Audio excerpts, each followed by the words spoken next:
एक समय की बात है। हिमालय की खाड़ी के किनारे एक छोटे से शांत गांव में राहुल नाम का एक युवा लड़का रहता था। राहुल अपने क्रोधी स्वभाव और चंचल मन के कारण गांव भर में प्रसिद्ध था। उसका मन हर समय विचारों से भरा रहता था। सोचो कि उसके विचारों के तूफान ने उसके मन को एकदम बेचैन कर दिया था। वर्टिकल बार उसके जीवन से शांति मानो गायब हो गई थी और वह हमेशा अपने ही ख्यालों में खोया रहता था और तनावपूर्ण जीवन जी रहा था।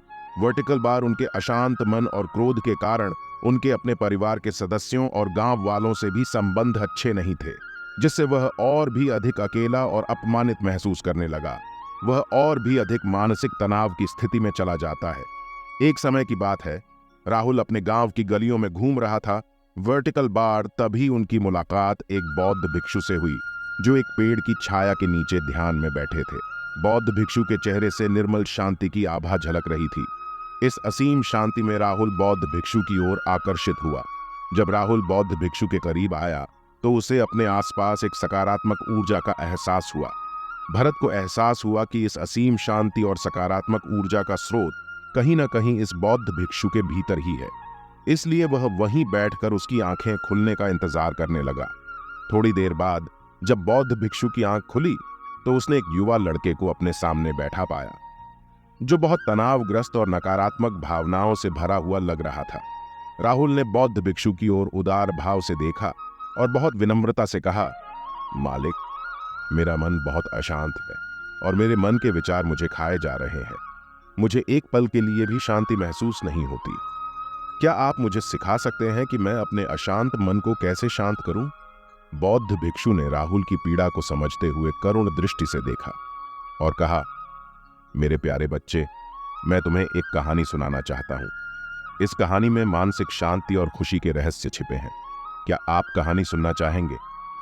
राहुल ने हाँ में सिर हिलाया और पूरी एकाग्रता से कहानी सुनने को तैयार हो गया। उनके अंदर जिज्ञासा चरम पर थी। वो कहानी सुनने को बेताब था। बहुत समय पहले की बात है। एक नगर में शक्ति नाम का एक आदमी रहता था।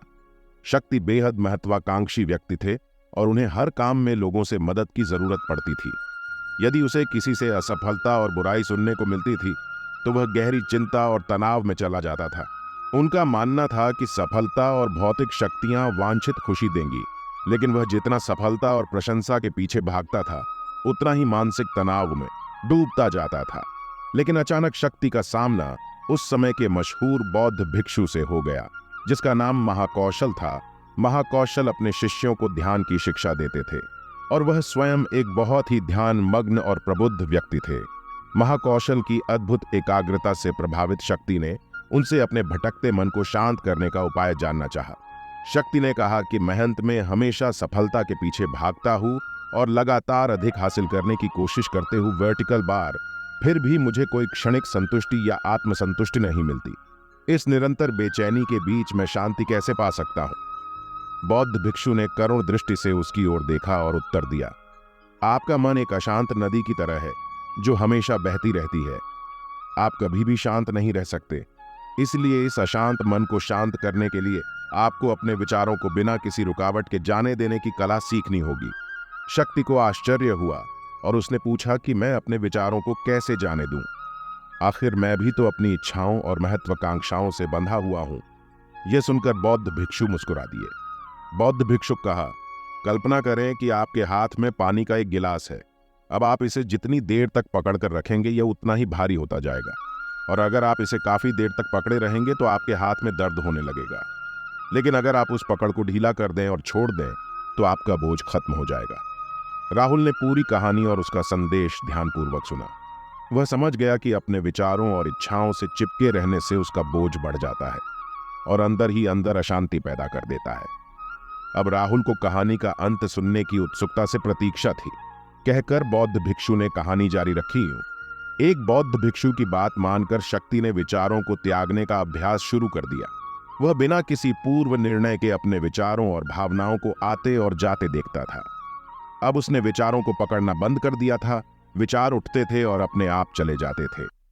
धीरे धीरे उसे यह एहसास होने लगा कि उसकी इच्छा और भावना ही सभी दुखों का कारण है। जैसे जैसे शक्ति ध्यान में गहरे उतरते गए, उन्होंने पाया कि वर्तमान में जीना ही आंतरिक शांति का एकमात्र स्रोत है। वह खुद को वर्तमान में स्थापित करके अपने मन की निरंतर बकवास से छुटकारा पा सकता था। धीरे धीरे शक्ति का मन एक शांत झील की तरह हो गया, जो बाहरी दुनिया को अपने अंदर प्रतिबिंबित करती है। उन्होंने जीवन की सादगी में संतोष को अधिक महत्व दिया और भौतिक संपत्ति के प्रति अपना लगाव छोड़ दिया। जैसे ही शक्ति में ऐसे बदलाव की खबर लोगों के बीच फैली, दूर दूर से लोग मार्गदर्शन लेने आने लगे। लोगों को विचारों को मुक्त करने की कला सिखाना और उन्हें अपने भीतर शांति खोजने के लिए मार्गदर्शन करना। वह लोगों के बीच शांत और साधु की कहानी समाप्त कर महाकौशल बौद्ध भिक्षु कुछ देर के लिए चुप हो गए, ताकि इस कहानी का अर्थ राहुल के मन में अच्छी तरह बैठ जाए। राहुल ने बौद्ध भिक्षु की ओर देखा तो उनकी आंखों में अब एक नई समझ दिखाई दे रही थी। राहुल ने धीरे से कहा कि मुझे इस कहानी में ज्ञान दिखता है, लेकिन मैं इसे अपने जीवन में कैसे लागू करूं? मैं अपने अशांत मन को कैसे शांत कर सकता हूं? राहुल के इस सवाल पर बौद्ध भिक्षु गर्मजोशी से मुस्कुराते हैं और फिर कहा कि अशांत मन को शांत करने का अभ्यास आत्म जागरूकता से शुरू होता है। अपने भीतर उठने वाले विचारों का निरीक्षण करने के लिए प्रतिदिन कुछ समय निकालें। उन भावनाओं पर ध्यान दें जो आपके मन में आती हैं और देखें कि वे कैसे आती हैं और आकाश में गुजरते बादलों की तरह चले जाए। राहुल ने आंखें बंद कर लीं और बौद्ध भिक्षु के कहे अनुसार अपने विचारों का अवलोकन करने लगे। जैसे ही उसने अपने भीतर उठने वाले विचारों पर ध्यान देना शुरू किया, उसे इसका एहसास हुआ। उसे अपने अंदर चिंता और इच्छाओं की एक निरंतर धारा बहती हुई महसूस हुई। सिर्फ एक एहसास ने ही उसे एक अद्भुत शांति का एहसास कराया। उन्हें यह भी एहसास हुआ कि यह सभी विचारों और भावनाओं से अलग है। बौद्ध भिक्षु ने आगे कहा कि जैसे शक्ति ने खुद को सभी मोह माया से अलग कर लिया था, वैसे ही अपने मन को अशांतकारी विचारों और भावनाओं से मुक्त करने का अभ्यास विकसित करो। बिना किसी पूर्वाग्रह के विचार को वैसे ही स्वीकार करें जैसे वह आता है और फिर धीरे धीरे उन्हें जाने दें और अपना ध्यान वर्तमान क्षण पर केंद्रित करें। लेकिन राहुल ने टोकते हुए कहा कि अगर विचार और भावनाएं इतनी मजबूत हैं तो क्या होगा? बौद्ध भिक्षु ने कहा, यह बना रहता है और मन को छोड़ने से इनकार करता है। बौद्ध भिक्षु ने राहुल की बात से सहमति जताते हुए सिर हिलाया और कहा, ऐसे कई मौके आएंगे जब आपके मन में सवालों का बवंडर चल रहा होगा। जब आपका दिमाग आपकी बात ही नहीं सुनेगा, तो ऐसे में आपको अपनी सांसों की ताकत पर विश्वास करना होगा। एक बार फिर भिक्षु ने राहुल से कहा, अपनी आंखें बंद करो और अपनी सांसों पर ध्यान केंद्रित करने के लिए अपने पेट को ऊपर उठता हुआ और मथता हुआ महसूस करें। बौद्ध भिक्षु ने बताया कि जब भी आपका मन अशांत हो तो तुरंत अपनी सांसों पर लौट आएं। सांस की वाद्य गति आपको तुरंत वर्तमान के चरणों में वापस खींच लेगी और आपको शांति का अनुभव कराएंगी। एक बौद्ध भिक्षु के निर्देशानुसार आने और जाने वाली सांसों पर ध्यान केंद्रित करने का प्रयास करें। इस छोटे से व्यायाम से उन्हें मानसिक शांति का अनुभव हुआ। उसे याद आया कि उसकी सांसें हमेशा उसके साथ थीं, जो उसे वर्तमान क्षण की याद दिलाती थी, आराम और शांति लाती है। राहुल के इस विकास को देखकर बौद्ध भिक्षु मंद मंद मुस्कुराए और बोले, मेरे प्रिय, बेचैन मन को शांत करना एक ऐसा अभ्यास है जिसमें भी बहुत प्रयास और दृढ़ इच्छा शक्ति की आवश्यकता होती है, क्योंकि लगातार व्यायाम से मांसपेशियां मजबूत होती हैं। उसी तरह नियमित अभ्यास से मन भी शांत होता है। स्वीकृति में सिर हिलाते हुए इस बौद्ध भिक्षु को धन्यवाद देते हुए उन्होंने वादा किया कि आज से वह अपने अशांत मन को शांत कर सकेंगे और अपनी गैर शक्तियों को मुक्त कर सकेंगे। बौद्ध भिक्षु ने राहुल के कंधे पर हाथ रखकर कहा, मुझे आपकी क्षमता पर बहुत भरोसा है और आपको जल्द ही आंतरिक शांति मिलेगी। लेकिन याद रखें कि यह आसान नहीं होगा, लेकिन अगर आप दृढ़ इच्छा शक्ति और खुले दिल से प्रयास करेंगे तो आप निश्चित रूप से वह शांति पा लेंगे जो आपके अंदर है। उस दिन से राहुल अपने अशांत मन को शांत करने का प्रयास करने लगा और हर दिन ध्यान करने के लिए एक अलग समय निर्धारित किया। उसने अपने मन में उठने वाले विचारों को बिना किसी रोक टोक के जाने दिया और अपनी सांसों के जरिए खुद को वर्तमान में बनाए रखने की कोशिश की। समय के साथ अभ्यास करते हुए राहुल को अपने अंदर शांति का अनुभव हुआ। जैसे जैसे समय बीतता गया, राहुल को ज्ञान और शांति का स्रोत कहा जाने लगा। जैसे जैसे समय बीतता गया, भरत को ज्ञान और शांति का स्रोत कहा जाने लगा।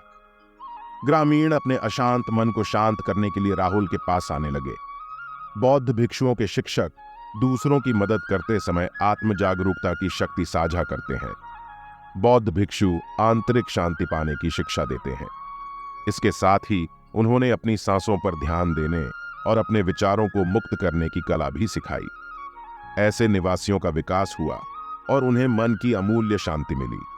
बौद्ध भिक्षु की शिक्षाओं और राहुल द्वारा संचालित अभ्यास के माध्यम से विचारों को त्यागने और वर्तमान में जीने की कला दूर दूर तक फैल गई। उन्होंने कई लोगों की जिंदगी बदल दी और जैसे जैसे समय बीतता गया उनकी जिंदगी और भी बदलती गई। राहुल का शांत प्रभाव उसके गांव की सीमाओं से परे तक फैला हुआ था।